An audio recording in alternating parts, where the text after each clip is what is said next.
ఏది అయినా ట్రై చెయ్యి ఆచి చికెన్ మసాలా. ఆచి చికెన్ మసాలా. ఏపీ ప్రభుత్వం గేట్స్ ఫౌండేషన్ మధ్య వ్యూహాత్మక భాగస్వామ్యంతో రాష్ట్ర అభివృద్ధికి కొత్త దిశ ఏర్పడుతుందని ముఖ్యమంత్రి చంద్రబాబు ఆకాంక్షించారు. అమరావతికి బిల్ గేట్స్ రాక చరిత్రాత్మకంగా నిలుస్తుందని, ఏపీ ప్రజల సాధికారతకు ఇది దోహదపడుతుందని తెలిపారు. జూలై కల్లా రాష్ట్ర వ్యాప్తంగా సంజీవని ప్రాజెక్టును అమలు చేయనున్నట్లు సీఎం వెల్లడించారు. డిజిటల్ విప్లవంలో చంద్రబాబుది కీలక పాత్ర అని బిల్ గేట్స్ కితాబిచ్చారు.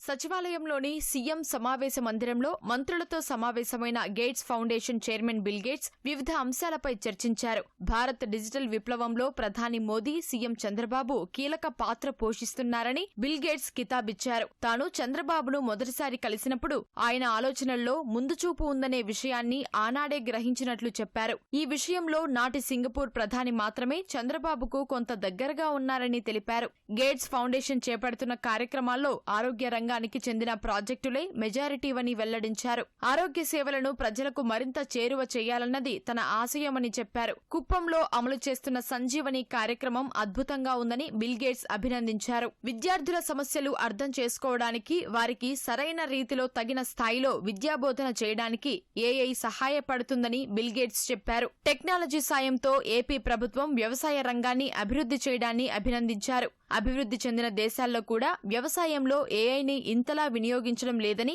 ఏపీ ఈ విషయంలో ముందు ఉండటం మంచి పరిణామమన్నారు. విపత్తుల నిర్వహణ కోసం టెక్నాలజీతో ముందస్తు అంచనా వేసి ప్రాణనష్టం జరగకుండా జాగ్రత్తలు తీసుకునే వ్యవస్థ ఏర్పాటు చేయడం బాగుందన్నారు. చంద్రబాబు తనకు గుడ్ ఓల్డ్ ఫ్రెండ్ అని సమావేశంలో బిల్ గేట్స్ సరదాగా వ్యాఖ్యానించారు.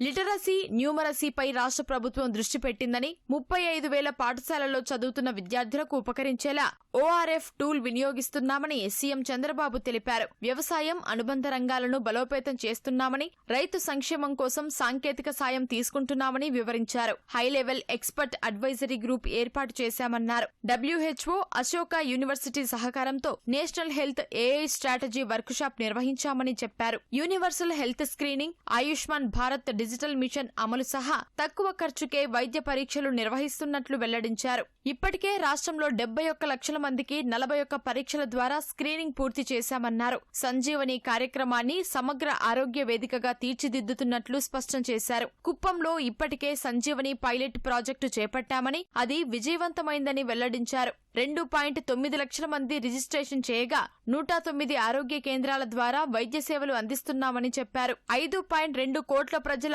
ఆరోగ్య భద్రతే లక్ష్యంగా 2026 జూలై నాటికి రాష్ట్ర వ్యాప్తంగా సంజీవని అమలు చేస్తామని ప్రకటించారు. ప్రతి ఒక్కరికి ఏఐ డాక్టర్ను ఇవ్వాలనేది రాష్ట్రంలో ఎన్డీఏ ప్రభుత్వ లక్ష్యమని వెల్లడించారు. టీబీ రోగులకు పోషకాహారం అందిస్తున్నామని, ఎన్టీఆర్ హెల్త్ సైన్సెస్ విశ్వవిద్యాలయంలో డిఎంఐడిసి స్థాపించినట్లు గుర్తు చేశారు. ఫ్లాగ్షిప్ ప్రాజెక్టుకు Amaravati school of bio design చేపట్టామన్నారు.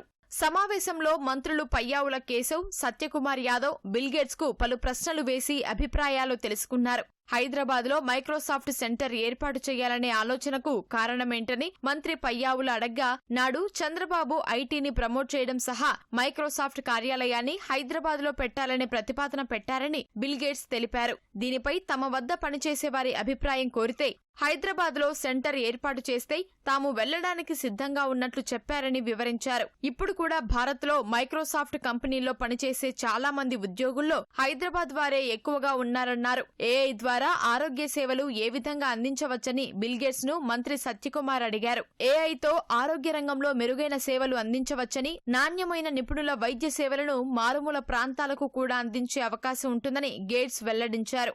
AI రాకతో ఉద్యోగాలను పునర్నిర్వహించాల్సిన అవసరం ఉందని సీనియర్ ఐఏఎస్ అధికారి బాబు అడిగిన ఓ ప్రశ్నకు బిల్ గేట్స్ సమాధానమిచ్చారు.